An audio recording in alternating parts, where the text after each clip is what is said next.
Mastering Stoicism, Essential Teachings from Ancient Philosophers. Welcome to another insightful book review by Dr. Sadler. Today, I am excited to discuss a recently published work from 2023 titled, The Essential Stoic, the Most Important Writings from the Masters of Stoicism. This book is officially credited to Mark Tweeder, who has contributed a foreword or introduction that we will delve into shortly.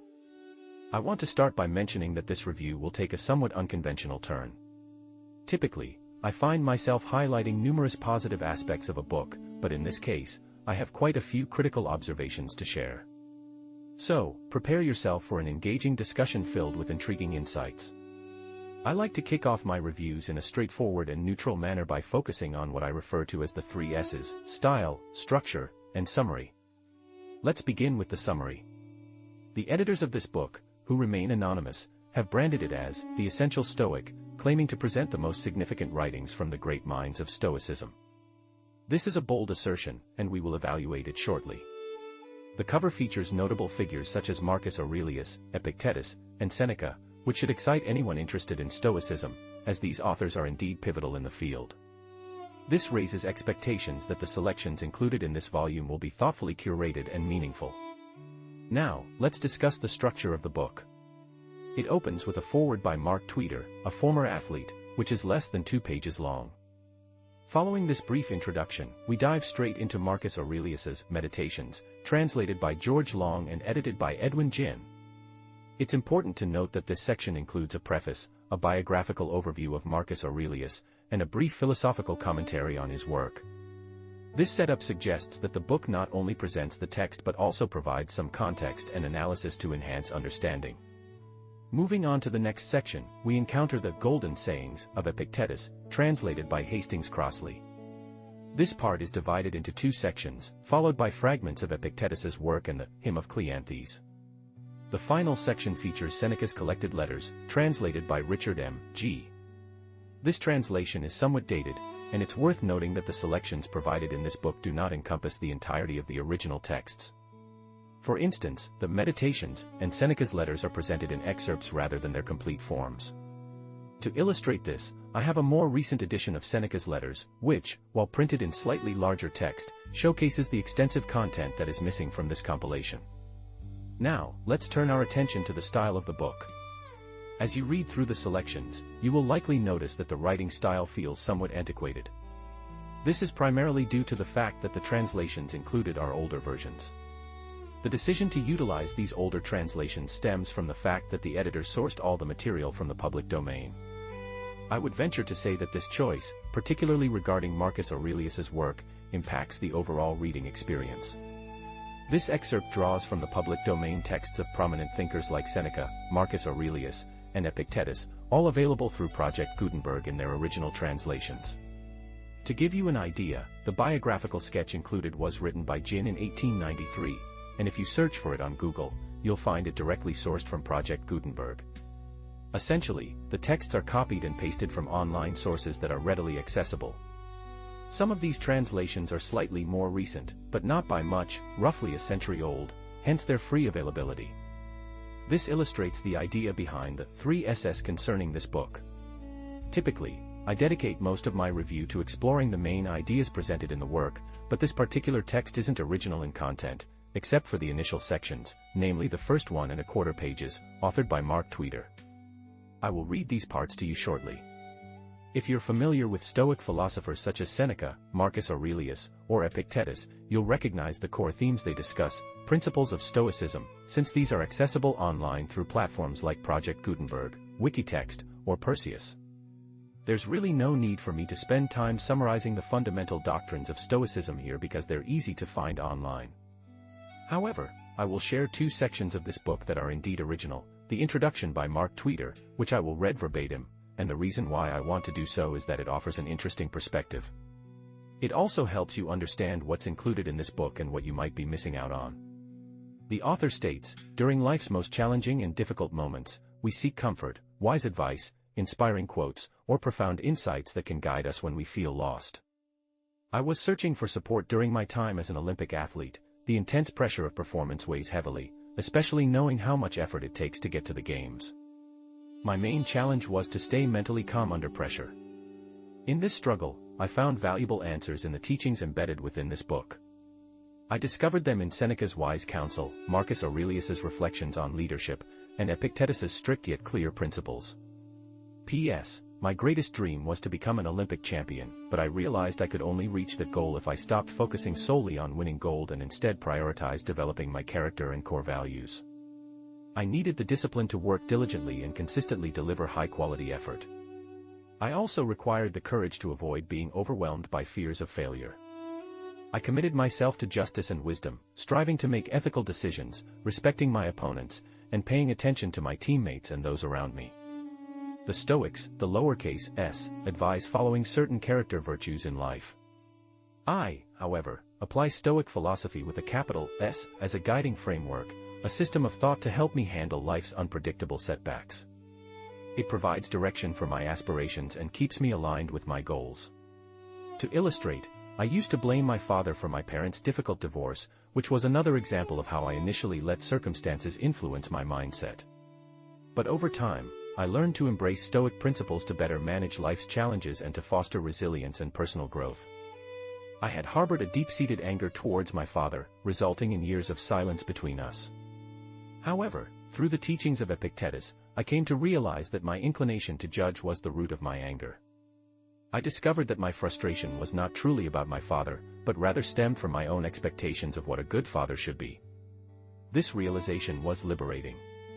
It prompted me to reach out to him once more, and over time, my anger began to fade away. This experience embodies what the Stoics refer to as finding peace of mind. In a significant chapter of my life, I transitioned from anger to tranquility, which enriched my existence and even enhanced my performance as an athlete. A few months after reconnecting with my father in 2010, I achieved a remarkable milestone by winning the gold medal in the 1,500-meter speed skating event at the Vancouver Olympics. Who was the loudest cheerleader in the stands? My father. Since stepping away from my professional athletic career, the lessons of Stoicism have continued to guide me in various aspects of my life, whether as an entrepreneur, son, father, husband, friend, or colleague. Marcus Aurelius taught me the importance of keeping my core principles at the forefront of my mind. He emphasized that the autonomy I seek will not lead to a fulfilling life unless it is paired with meaningful connections to others. Life, after all, is a team sport. Seneca encouraged me to be gentler with myself. His wise words resonate with me as a writer and remind me to protect myself from the setbacks that come from others' opinions. This wisdom served as my anchor during the tumultuous times of the COVID-19 pandemic when my business faced near collapse due to disrupted supply chains. While I may not naturally embody the Stoic mindset, I strive to apply its principles in my professional life. This approach helps me maintain a healthy mental balance, remaining sharp yet relaxed, aspiring for victory without fixating on it daily. Each day presents us with the choice to lead a good life, to be a decent person, and to act rightly. It is not enough to merely discuss these ideals, we must put them into action, as true character is revealed through our deeds. A fulfilling life is one that is actively lived, and the lessons we learn must be applied. This is why Stoic philosophy resonates with me so deeply. The Stoics were not mere armchair philosophers, they were individuals who tested and refined their ideas in the real world, striving for a better life for themselves and those around them. Everyone deserves to benefit from the timeless lessons found in these remarkable works, which have formed a crucial foundation of my happiness for over 2 decades. These are not just quick fixes or superficial tricks, they are profound life lessons that demand our attention, reflection, and, most importantly, action, every single day. And there you have it. This is the original piece of writing in this volume, along with the introduction by Mark Tweeder. Additionally, there is a semi-original blurb on the back that may be worth mentioning. Discover the most significant writings from the 3 pillars of Stoicism. This collection brings together the essential works of the 3 most influential Stoic philosophers. The Essential Stoic serves as an accessible and informative guide to living a better life through Stoic teachings, distilling the wisdom of the Stoic masters. This volume includes the 3 most widely read texts in Stoic philosophy and history, along with insightful commentary. In his introduction, Olympic gold medalist and best-selling author Mark Tweeder offers readers a comprehensive overview of Stoicism, spanning from the ethical principles of Epictetus to the reflective musings of Marcus Aurelius and the concise wisdom of Seneca. These ancient philosophers provide a guide on how to lead a fulfilling life, maintaining composure and rationality in challenging times, adhering to a personal moral code, and embracing the world as it is. This is essentially what Mark Twitter aims to convey through his book, and it serves as a gateway to deeper exploration of Stoic philosophy. For those looking to delve further, there are numerous freely available public domain texts on Stoicism, which have been compiled into this volume. Personally, I found it refreshing to read Mark Twitter's brief personal reflections, and the cover design is quite appealing, featuring well-chosen images for each of the three featured philosophers. However, the title, The Essential Stoic, and its subtitle, The Most Important Writings from the Masters of Stoicism, might be misleading. One of the primary issues I have with this work is its pricing. At $20 in the US and $27 in Canada, it seems steep for a collection of texts that are widely available for free online, including the less than two-page introduction by Mark Twitter. This raises ethical concerns, especially when considering that the translations used are outdated and may not be accessible to modern readers. It feels unethical to bundle these freely available texts without adding significant value, particularly from a major publisher like St. Martin's Press, part of Macmillan. Moreover, the selection of texts is questionable. For instance, the inclusion of the golden sayings of Epictetus in a book titled The Essential Stoic is puzzling. This particular translation, done by Hastings, is a compilation of excerpts from the Enchiridion and other works, which doesn't do justice to Epicurus' teachings. The Enchiridion, a more systematic and comprehensive text, would have been a better choice. The translation itself is also not particularly accurate or organized, making it less useful for readers. In summary, while the book has some redeeming qualities, such as Mark Twitter's personal touch and the cover design, the high price, outdated translations, and questionable text selection make it a less appealing option for those interested in exploring Stoicism. There are better, more accessible resources available for free or at a lower cost. However, if you're genuinely committed to delving into the teachings of Epictetus, your primary focus should be on his discourses, not the golden sayings. In fact, relying solely on the golden sayings is often a clear indicator of an amateur approach. These golden sayings also incorporate fragments, which are not ideal for in-depth study. We can't even be certain that these fragments originated from Epictetus himself. While we are reasonably confident that the discourses, as preserved by Arrian, are the work of one of his students, many of these fragments are presented in a manner like this: so-and-so reported that Epictetus stated this, but we lack concrete evidence to confirm these attributions. Therefore, to present these fragments as if they definitively represent Epictetus's teachings is not only inaccurate but also unethical. This same issue arises with the selected excerpts from Marcus Aurelius's Meditations and Seneca's letters. While some of the chosen passages are valuable, others leave you questioning the editorial choices, wondering why certain sections were omitted and others included. There's virtually no explanation provided, aside from a possible hint that Mark Twain might have assembled them, or perhaps an unnamed editor at Macmillan's offices, regarding the rationale behind the selection of specific passages from these texts. Consequently, they don't truly represent the most crucial writings. Seneca's letters and Marcus Aurelius's Meditations are undoubtedly significant, but the golden sayings are not. The discourses, as recorded by Arrian, should have been included instead. But even within the letters and the Meditations, is the selection truly representative of the most important writings? It's not. You would be better served by either exploring other excerpted texts or, ideally, reading the complete works. Marcus Aurelius's Meditations, for instance, are not particularly lengthy. What else can be said about this matter?